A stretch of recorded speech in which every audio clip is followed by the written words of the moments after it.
আসসালামু আলাইকুম রহমতুল্লাহ। সবাই তো ভিউয়ার্স দেখছেন আমাদের গ্রামের প্রাকৃতিক সৌন্দর্য। মানে আজকে ঈদুল আজহার দিন, তো বিকেলবেলা একটু প্রাকৃতিক সৌন্দর্য উপভোগ করার জন্য বিলের ধারে আসলাম। খুবই চমৎকার একটা আবহাওয়া এবং মৃদু বাতাস।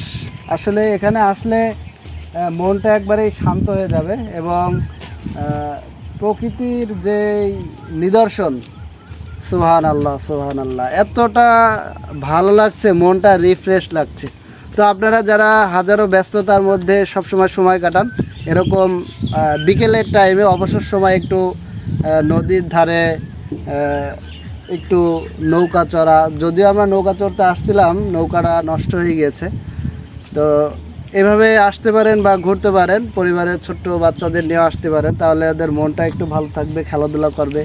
তো আমরা এখন হয়ে গেছি ডিজিটাল, মানে যুগের সাথে আমরা মানুষও ডিজিটাল হয়ে গেছে। আগে মানুষ অবসর সময়ে বিভিন্ন জায়গায় ঘুরতে যেত, নদীর পাড়ে, সমুদ্রের পাড়ে যেত। এখন মানুষ অবসর সময় শুধুমাত্র গেম খেলে, টিভি সিরিয়াল এগুলো নিয়ে ব্যস্ত থাকে। এর কারণে কিন্তু বিভিন্ন সমস্যা যেগুলো হচ্ছে, আসলে রোগ সৃষ্টি হচ্ছে, এর কারণেই হচ্ছে। তো যদি নিজেকে সুস্থ রাখতে চান, এরকম নিরাপদ অক্সিজেন, এখানে কিন্তু যে অক্সিজেনটা নিচ্ছি আমার ভিতরে যাচ্ছে, বেরোচ্ছে, আলহামদুলিল্লাহ একবারে 100% পিওর, কোনো প্রকার দূষিত অক্সিজেন এখানে নেই।